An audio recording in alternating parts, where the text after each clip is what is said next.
Hello everybody, my name is Rachel and this is my weekly wrap-up for the second week of December 2014. Let's talk about what I read this week. The first thing that I finished this week was a short novel by Zelazny called This Immortal. I'm not going to talk about it too much because I still plan on doing a video review of it. I was going to do it this past week, but one, I had no time, and two, I was struck by a fit of pure genius, guys.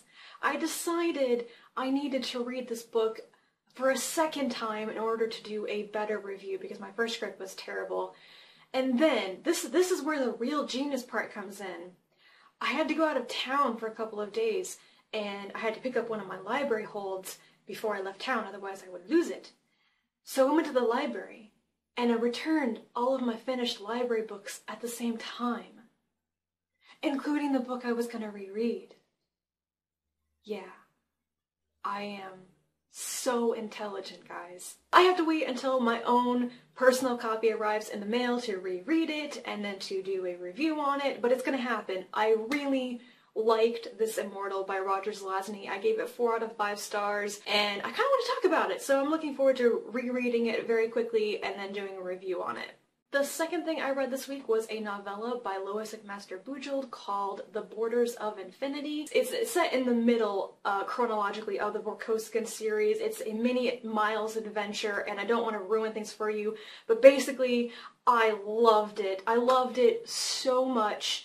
It is everything that I like in my Miles stories. It's a story about Miles getting dumped in the middle of a situation with absolutely no tools and getting out of it just by being, you know, the most devious little smarmy ass in the entire place and coming out on top. It's a prison break story. He gets dumped into a Ugandan prison camp and then, you know, orchestrates a prison break.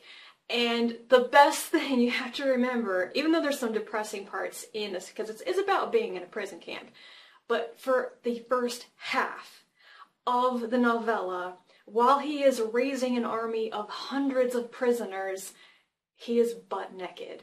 4 out of 5 stars. This was something I recommend that if you are trying to read the entire Vorkosgan series, don't skip this novella because it is very important to know this story going into reading the next book that I read, which is Brothers in Arms.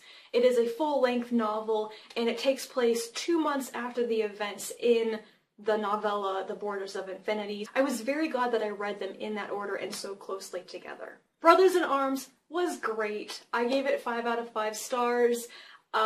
Basically, Miles gets done with his Dendari mercenaries run for the story in The Borders of Infinity, and then he's trying to get paid. It's a story about Miles, once again, trying to get his mercenaries paid without revealing to everyone, including the mercenaries themselves, that they actually work for the Bahrain Imperial Secret Service. That was fun. People try to kill him. He gets out of things. He has to switch back and forth between his multiple identities, and then this is the story where the clone aspect comes into this. If you know that there is eventually a clone in the story, this is the book where chronologically it happens. So I did not know that. It was a really pleasant surprise about the midway point, and I really enjoyed that, and I'm really looking forward to the next book now that the clone has been introduced. I don't know if the next book involves the clone or not, but things are more complex with every book in this series, and I just look forward to them so much. I was having a hard week, and then I read this book by Bujold, and it was written so well, and it was so interesting, and I didn't want to put it down, and that elevates it to a 5-star book for me. The final book that I finished this week was Honor's Night by Bach. This is the second book in the Paradox trilogy about Devi, the mercenary, getting on a ship and going off on a wild adventure. And what I want to say about this book, I gave it 3 out of 5 stars. It's fun. Like I said, I'm going to have a lot of fun reading this series. It is not great science fiction, the kind of big bad type thing that's introduced that you really get answers about in this book. It veers on magic for me. Like, the whole plasmex thing seems incredibly unscientific to me. I'm not so thrilled about how some of the things that are passed off as scientific facts actually seem more like magic. And not because they're so advanced, but purely because there isn't some sort of logical evolution of science kind of implied to have, like, how they discovered what plasmex was. So that was one thing I was a little meh about. Also, the romantic subplot grows deeper and slightly more annoying in this book. The good parts of this book, that it is a fast-paced action-adventure military science fiction thing with a female mercenary lead, far outweigh, I think, the annoyances of these little things. I mean, it's a fun book. Don't critique it too much, I guess. But good lord, the romance subplot is kind of getting on my nerves, because it went from just being Devi is out of character being in love with some dude to a, like, will they, won't they, I can't trust you anymore, I'm doing this for your own good type of story. I hate that. It's so annoying. And there is a point in this book, mild spoiler alert, where Devi actually has a chance to kill this dude, and she doesn't. And I was secretly rooting that she would have. The first short story that I read this week was The Clockwork Soldier by Ken Liu. This was a short story recommended to me by Nicole over at Nicole's Adventures in SFF, because I read 2 other short stories by Ken Liu, and I didn't like it that much. I thought the plot was a little weak, mostly because I usually can't predict the ends of books very well. If they're extremely formulaic, I can, but yeah, this one, nothing was really a surprise. The writing wasn't bad, but what killed the story for me was that structurally, I didn't get it. Basically, it's a story of this young boy, like a teenager, who is like run away from his father, who's like a king or something like that, and he's being brought home by someone who's being paid to find him and bring him home to his dad. There are 2 stories. The present day story that you start out with is him and this woman talking, and she's bringing him back to his dad.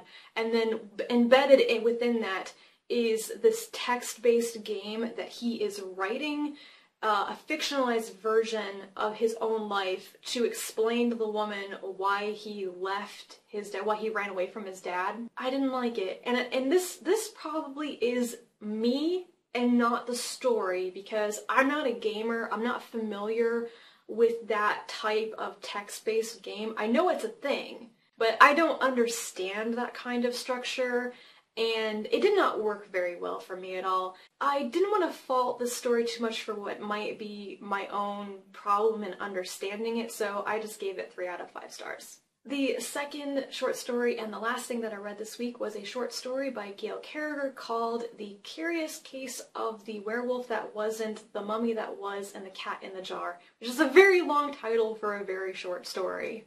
This is a short story about Alessandro Tarabati, the father of Alexia Tarabati, the main character from the Parasol Protectorate series that begins with Soulless. It's just a short adventure in Egypt where Alessandro goes off to do something and runs into bad guys, and yeah, I can't tell you more than that as I ruined the story. This was a good short story from my perspective, purely because I really enjoy this world that Carriger has created. I've always wanted to know more about Alessandro Tarabati, and so yeah, I gave it 4 out of 5 stars, but it didn't seem long enough. Like, it felt kind of abbreviated, probably because I wanted to have an entire novel about him. And it was also a bit surprising that Tarabati was so cold, I guess. I mean, he's a real badass, but he doesn't seem to have much emotional depth in the story. He's doesn't care about other people at all. I think it's also kind of implied at the ending of the story about how he met his wife and the mother of Alexia. I would enjoy a second short story that would investigate how that actually happened, though. That is everything I read this week. It was all pretty good, and since I didn't take too long in doing this, I don't think, let's talk very quickly, since we're in the middle of December, about my experimental December TBR and what I'm going to be reading in the next week or so. My experimental TBR is going pretty well, actually. I have added in some books that weren't on my original list, like the Paradox Trilogy by Rachel Bach. I also nixed one book. I tried reading Station 11 by Emily St. John Mandel. I gave it the 50-page test that I give most books, and it wasn't working for me. I am currently reading To Your Scattered Bodies Go by Philip Jose Farmer, and it is weird. It is really weird. It is 1970s weird. I'm gonna give it the 50-page test, and if it doesn't like gel a little bit more for me in the next couple of chapters, I may just go, nope, not for me. I have also just barely started on Rapture by Cameron Hurley, the final book in the Beldam Apocrypha series. I am going to finish this in the coming week. I want to be done with the series.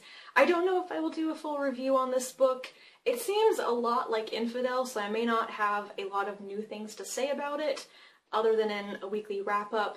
But it's going to happen, and then I will have finally finished a series by Cameron Hurley and know how she does it, because that's kind of what I'm waiting for with Cameron Hurley, is to see how she wraps up a series, and obviously this is the first chance because our other series isn't finished yet. Very shortly I will be picking up Heaven's Queen, the third and final book in Rachel Bach's Paradox trilogy, and getting this series finished because it is so quick and fun to read. It shouldn't take me that long to get this one done. Also, I'm just gonna throw this one in because it wasn't on my original TBR and I just got it when I went to my parents' house and I was telling my dad about how much I liked This Immortal by Zelazny. We were talking about Lord of Light and Hinduism in that book, and he was like, oh yeah, Hinduism, that was kind of like all the rage back in like the 60s or 70s, and oh, there's a book you might want to read based on that. And he was thinking of Siddhartha by Hermann Hesse.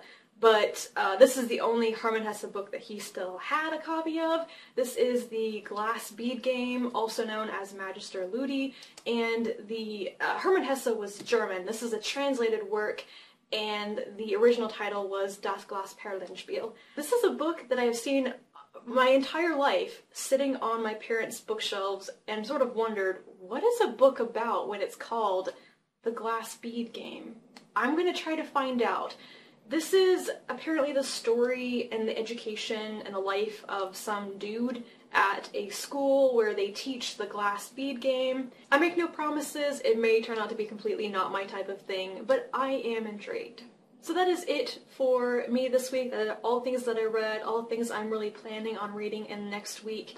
And things are getting busy for the holidays now. I have like 6 more days of work, and then I have a nice long Christmas, New Year's holiday I am looking forward to. I'm looking forward to reading lots of books and making videos and just generally getting to decompress at the end of this year. I think I've heard a lot of people say that 2014 was a year that just kicked people's butts, and on the whole, it was a bad year. And I'm ready for it to be over, and I'm ready to have time to myself to just relax and do the things that I like doing, which, well, you know, mostly they consist of reading and baking Christmas cookies. So on that note, until my next video, goodbye.